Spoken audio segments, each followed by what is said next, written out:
Hi everyone, Aaron here for Zollotech, and today Apple released iOS 14.3 to the public. That means it's available to all iOS 14.3 supported devices from the iPhone 6s, iPhone SE, all the way to the newer iPhone 12 Pro and 12 Pro Max. Now, depending on which device you're installing this on, the update size will be a little bit different, but on the iPhone 7, it came in at 567.9 megabytes. And so it's a few hundred megabytes all the way up to gigabytes, depending on which version you're coming from. Now, if you're on iOS 14.3 RC2, you're a beta tester or public beta tester, well, then this particular update is the same thing you've already had. You just had it early. So you won't have an update if you're on the beta. Otherwise, go ahead and check for an update. Now, if you're not seeing it, all you need to do is go to Settings, go to General, then Software Update, and the update should show up. If it's not showing up, go to Automatic Updates and turn off Download iOS updates automatically, and then check again, and it should be there. Now, there's a lot of new features and bug fixes in this particular update, so let's go ahead and talk about those. But first, we'll talk about the build number, and then we'll take a look at what's new. Now, along with iOS 14.3, Apple also released iPadOS 14.3, tvOS 14.3, watchOS 7.2, as well as macOS 11.1. So all of those updates are available right now to all the supported devices. So it's really nice they're pushing all of these out before the end of the year. Now, like I said, if you're a beta tester or a developer, you won't have an update. Just delete the beta profile and you'll be good to go. And if you're a beta tester, you'll know what that is. Just delete it and you'll just have the update like everyone else, which has the exact same build number as the final release. So you just had it early, like I said. So let's take a look at the build number. We'll go to Settings, then we'll go up to General, then About. As you can see, the build number is 18C66, and this particular update includes a lot of new features and bug fixes as well, which I'll cover in a moment. Now, the first thing is, if you're coming from iOS 14.2, you'll have a modem update, so maybe you were having connectivity issues. Those should be resolved or better. If you're coming from the beta, you won't have an update, so you'll have the same modem number that you had before. Now, Apple updated a lot of things in this update, but the first thing is, if you go into the Fitness app, just search for Fitness if you don't have it already. It used to be called the Activity app. Go into Fitness, and you'll have a new tab, Fitness Plus. This is a new update that is available as a subscription that you can get with a monthly subscription. I believe there's a free trial as well, but this helps you work out between your devices. It's available for iPad, Apple TV, and Mac as well. And you can just look through the different updates, work out with different trainers. And there's some reviews about this as well for those people that have actually had it a little bit early. So if you're a beginner, you can get started that way. So it's nice that they've included this. They actually showed it off a little while ago, and now it's available for everyone if you have a supported device. Now, to go along with Apple Fitness Plus, Apple is also updating the Health app today. So along with this update is an update to Health. So if we go into the Health app, and the first time you go into it, if you have watchOS 7.2, you'll be presented with some new options and functions.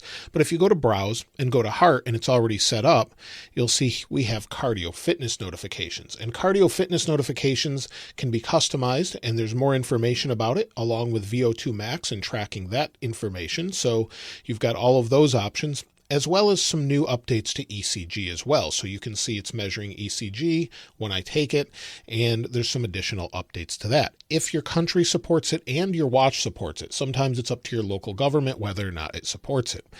Now, along with that, there's some updates for categories here with health categories. So under cycle tracking, there's some additional updates to things like pregnancy, for example.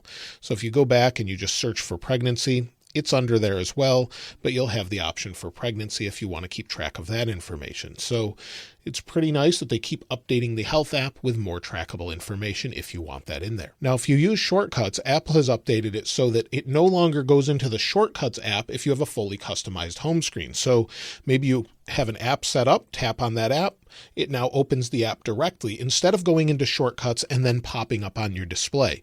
Now it will just notify you that you've opened that. So if we go into the shortcut, you'll see it just says App Shortcuts. And another thing in Shortcuts, let's go into that. We'll go to Shortcuts. And in Shortcuts, you can now create a wallpaper again. So you can set wallpaper back in Shortcuts. So if you hit the plus, you'll see that we have the option to set a lock screen or home screen wallpaper if you'd like to with a shortcut. So you can set that in here as well. That was here before, they removed it, and now it's back.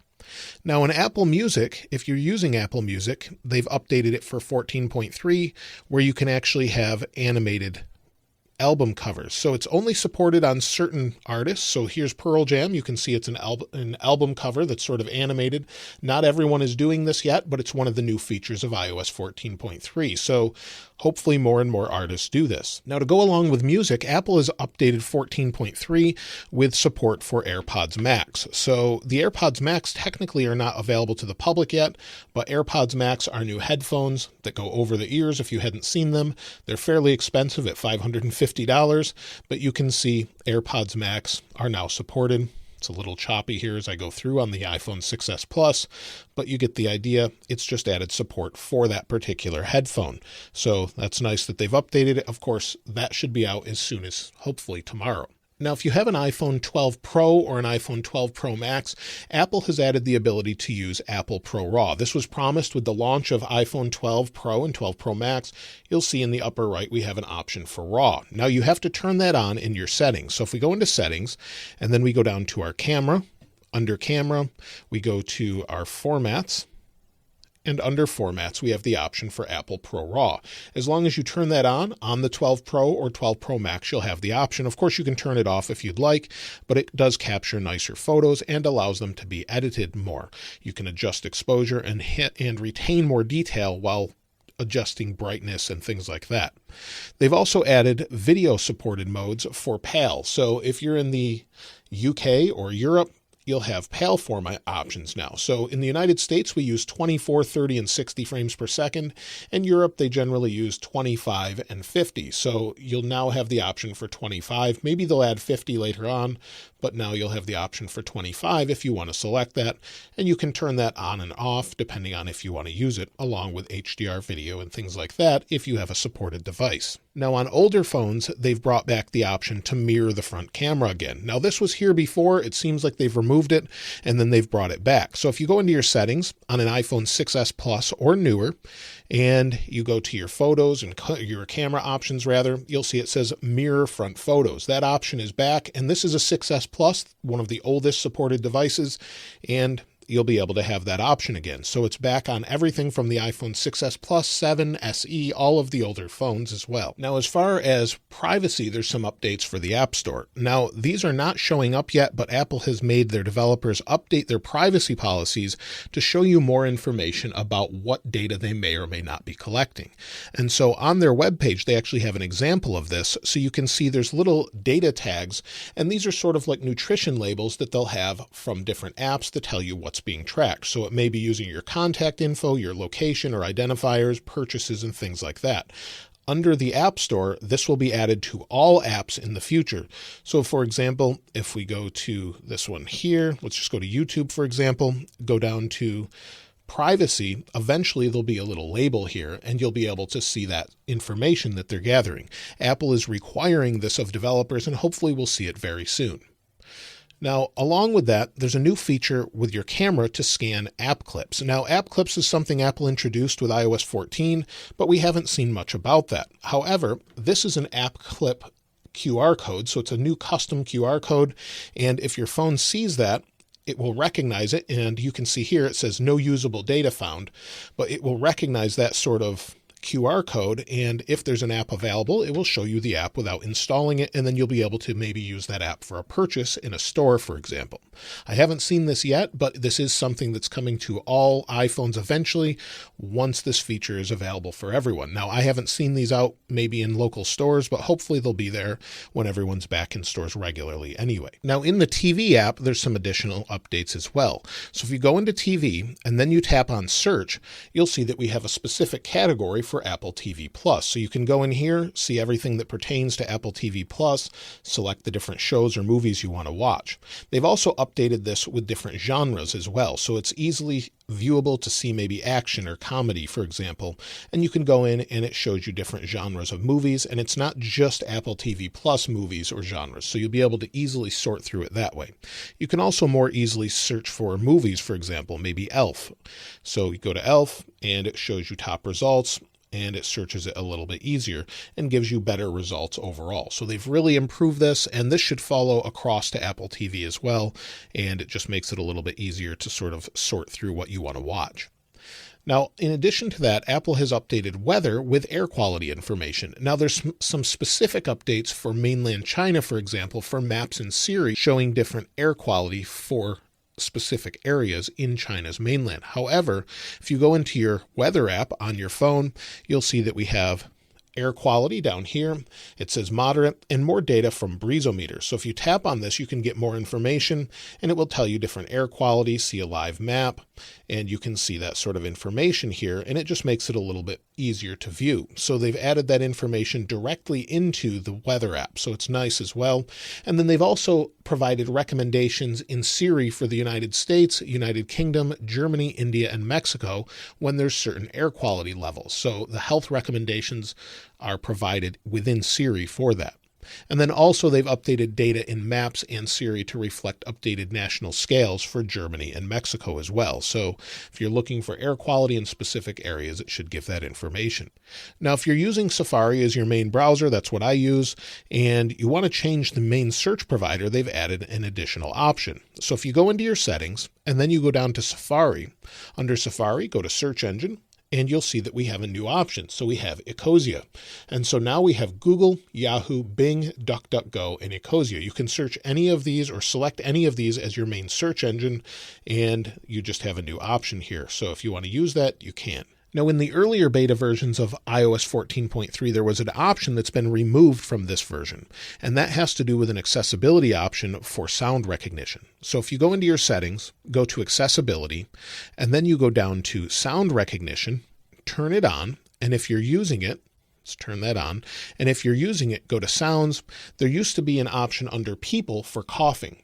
That's been removed. Maybe they'll bring it back, but right now it's not there. They've removed it from iOS 14.3 for now. So if someone was coughing, it could recognize that and let you know, but they've removed it from sound recognition. Now that's it for all of the features in iOS 14.3, and all of those things carry over to iPadOS as well. So if you're using an iPad, all of those same exact features carry over to iPadOS 14.3. So the search engine options, for example, if you go down to Safari, you'll have those same sort of search engine options under there. So Ecosia is there as well. So all of the same features carry across to iPadOS, so you'll have all of those updates as well. Now, there is a lot that Apple has fixed in this particular update, so I wanted to go over that. And so the first thing they've fixed is app folders used to have issues opening. So sometimes you'd tap on an app folder, for example, and it would fail to open, and now it's working just fine. So it doesn't really matter which folder you go into, it should work properly now and be nice and fast. So that's something they've fixed. Now, Apple has finally addressed the messaging bug that's in this particular update. So messages that were received weren't showing up in notifications. That should be fixed now. And in fact, as soon as they pushed out the update, I was getting messages even on other devices that I wasn't getting messages on before. So whatever was going on, they've now resolved it with this update, and it should be working properly. Also, if you're in Photos and you're sharing a video, sometimes the video wouldn't show correctly when you were sharing it. That has been corrected in this update. So I'm glad to see they've fixed that. I know it just wouldn't show up properly. Sometimes you're sharing it to just different people and it wouldn't show properly and they wouldn't be able to open it if it was from the Photos app. So that's been resolved. Now they've fixed the wireless charging issue as well. So if you're using MagSafe, they've fixed that, and they've fixed an issue for MagSafe Duo chargers where it could wirelessly charge, but it wouldn't be at the maximum power. So even if you were using the correct power brick with it, it just wouldn't charge at maximum power. Now it will. So if you have a MagSafe Duo, that issue has been resolved as well. Now also, Spotlight search results and opening apps from Spotlight were previously giving some people problems. So if you go in and maybe I search for TV, for example, tap on TV, it may not have opened in the past. It should now work properly. Also, contact groups failed to display members when composing a message. So maybe you were making a message to someone and it just wasn't showing the different people within the group. It will now show that properly. Also, there's a lot of people that have mentioned problems with Bluetooth, and Bluetooth for some wasn't even showing up as an option in settings, or maybe it was disabled. That is now working properly. Now, they have not mentioned whether or not they resolved any additional Bluetooth problems, but they have fixed that part. Now also, wireless accessories and peripherals using the WAC protocol may have failed to work when you were setting them up. They've resolved that. And then also the keyboard could dismiss when you were adding a list in reminders using VoiceOver. So maybe you go into reminders and you add a list, and then you want to use VoiceOver, YouTube list. That could have failed before. So now it's working properly and it should work without an issue. There's also additional security updates in this. Now, what those are specifically, Apple actually publishes a little bit later. Usually it may take a few minutes, may take a few hours for them to publish that, but there will be security updates in this update as well. And so that leads me to, should you update to iOS 14.3? And the answer for me is always absolutely, because it introduces a bunch of bug fixes, security fixes, and while it's not perfect, it does address a lot of issues and adds additional features. So I would definitely update for stability. I haven't had any lockups or reboots or anything like that. I did have the few issues with the app stuttering when I closed some apps, but in general, it's very solid, and performance seems to be pretty good as well.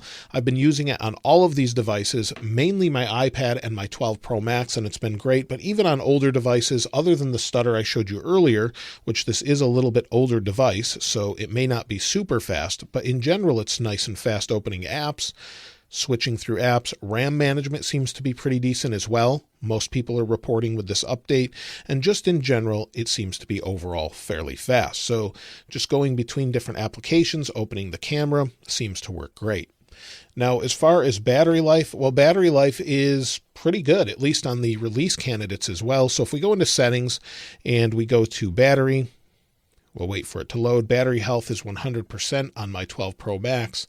So we'll go to the last 10 days, and you'll see yesterday I used it for only a couple hours, but I only used 25% of my battery or so. So 1 hour and 51 minutes of screen on time, 2 hours and 43 minutes of screen off time, either using YouTube audio or music and things like that. Depending on the day, it varies greatly, but I'm easily getting 10 to 12 hours of screen on time with the 12 Pro Max. Now, initially, you may not have great battery life, as it's going to do a lot of things in the background. So just be aware of that. If you've just updated, it may be getting a little bit warm, processing a lot of things in the background, and it could take a little bit, even a couple days, for it to stabilize, and then you should see a much better battery life or battery improvement overall. So that's it for iOS 14.3. Now, this should be a pretty decent update for most people, but iOS 14.3.1 to fix other issues, or maybe 14.4 beta 1, probably will not be out until the following year, 2021, based on what Apple did in the past. So we may or may not see those by the end of the year, but usually it doesn't come until January, as Apple likes to take the rest of the year off for the holidays. Now, if you'd like to get your hands on this wallpaper, of course, I'll link it in the description like I normally do. And if you haven't subscribed already, please subscribe. And if you enjoyed the video, please give it a like. As always, thanks for watching. I'll see you next time.